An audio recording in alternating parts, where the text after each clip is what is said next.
আউযুবিল্লাহি মিনাশ শাইতানির রাজিম বিসমিল্লাহির রহমানির রহিম ইকরা বিসমি রাব্বিকাল্লাযী খলাক খলাকাল ইনসানা মিন আলাক ইকরা ওয়া রাব্বুকাল আকরাম।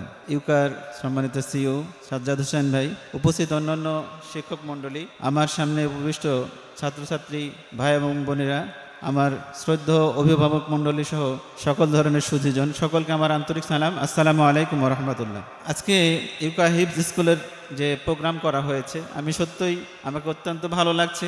স্কুল নাম দিয়ে কোথাও এ ধরনের প্রতিষ্ঠান পাওয়া যাবে না, যেখানে একই সাথে স্কুলের সিলেবাস পড়ানো হয়, আবার কোরআন হাদিস পড়ানো হয়। তাই সত্যি একটি চমৎকার দৃষ্টান্ত বাংলাদেশের জন্য।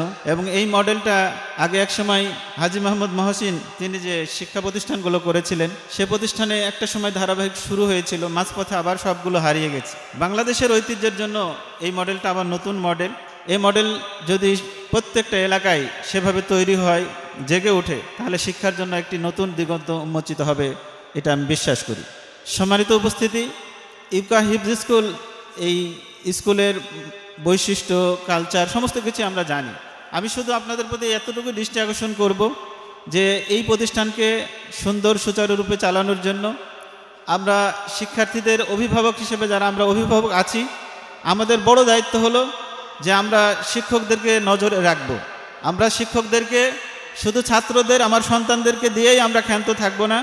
আমরা আমাদের সন্তানদের সাথে সাথে আমাদের শিক্ষকদেরকেও আমরা খেয়াল করব যে আমরা আমাদের শিক্ষকদেরকে কোন ধরনের মোটিভেশনে, কোন ধরনের শিক্ষায় আমরা তাদেরকে পাচ্ছি, তারা কোথাও কোনো ভুল করছে কিনা, বা তাদেরকে চালানোর ক্ষেত্রে আমরা অভিভাবকরা একটি সুন্দর দৃষ্টান্ত উপস্থাপন করার জন্য চেষ্টা করব, যে যেখানে যে পরামর্শ দেওয়া প্রয়োজন সেখানে সে পরামর্শ দেব। তো সম্মানিত উপস্থিতি, আজকে ইউকা স্কুলের ব্যাপারে আমরা কয়েকটি পরামর্শ দিতে চাই, যে ইউকার অভিভাবক যে কজন আছেন, শিক্ষক মণ্ডলী আছেন। সেটি হচ্ছে যে আমরা আমাদের এই প্রতিষ্ঠানকে বিশ্বমানের একটি প্রতিষ্ঠান হিসেবে দেখতে চাই, চোখের তারা হিসেবে দেখতে চাই। তো এই চোখের তারা হিসেবে দেখার জন্য আমরা চাই যে ল্যাঙ্গুয়েজগত দিক থেকে তারা ফার্স্ট হবে, কোরআনগত দিক থেকে তারা ফার্স্ট হবে, এই পৃথিবী পরিচালনার জন্য সায়েন্সগত দিক থেকে তারা ফার্স্ট হবে, এবং আচার ব্যবহার, কৃষ্টি, কালচার, যেটা আল্লাহ রাসূল প্রিয় নবী সাল্লাল্লাহু আলাইহি সাল্লাম বলেছেন, কোনো পিতামাতা তার সন্তানকে তার চাইতে কোনো উত্তম জিনিস দিতে পারে না, সেটি হচ্ছে উত্তম আখলাক, উত্তম চরিত্র। সেই উত্তম আখলাক এবং উত্তম চরিত্র গড়ার কারিগর হিসেবে যেন এই প্রতিষ্ঠান বড় ধরনের একটি ভূমিকা অবতীর্ণ হতে পারে।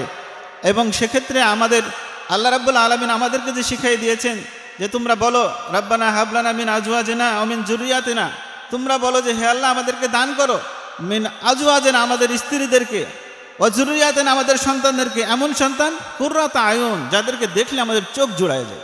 আমরা তো চোখ জোড়ানো সন্তান গড়ার জন্যই এই অভিভাবক মণ্ডলী, এই শিক্ষক মণ্ডলীর কাছে আমাদের সন্তানগুলো দিয়েছি। আমরা আমাদের বাইরে কাজে কর্মে কত জায়গায় থাকি, কিন্তু যখন দেখি যে আমাদের সন্তানরা ভালো কিছু শিখতেছে, ভালো কিছু জানতেছে, এটি হচ্ছে আমাদের জীবনের জন্য পাওয়া। এবং এই চরিত্র আখলাক গোটা বাংলাদেশকে গড়বে, গোটা বিশ্বময় তারা তাদের লেখনী, তাদের বলন, তাদের প্রেজেন্টেশন, তাদের উপস্থাপনা, তাদের গান, তাদের যাবতীয় ধরনের অ্যাক্টিভিটিসের মাধ্যমে তারা গোটা বিশ্বর কাছে এই প্রতিষ্ঠানকে তুলে ধরবে, এই বিশ্বকে, এই বাংলাদেশকে এবং বিশ্বকে, আমাদেরকে রিপ্রেজেন্ট করবে।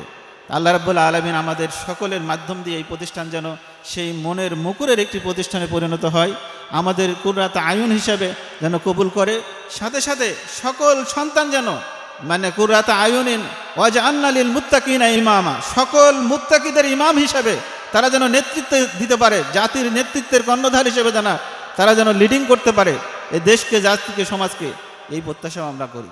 আল্লাহ রাব্বুল আলামিন আমাদের সকলের মাধ্যম দিয়ে ছাত্রদের এবং শিক্ষক মণ্ডলী, অভিভাবক মণ্ডলী সকলের যোজনায় একটি সুন্দর, সমৃদ্ধশালী এবং জ্ঞানী, গুণী, সকল দিক থেকে উন্নত একটি চরিত্র মানে ব্যক্তি হিসেবে আমরা যেন গড়ে উঠতে পারি।